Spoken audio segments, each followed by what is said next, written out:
నీవే ఏదైనా చెయ్యాలంటూ నీ కార్యాలకై ఎదురు చూస్తూ ఉన్నాను.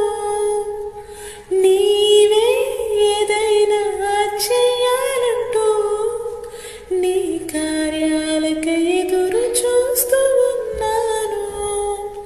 సియోను దేవుడే నిన్ను సిగ్గుపడనీయడు, కనికరపూర్ణుడే నీ కన్నీరు తుడుచును.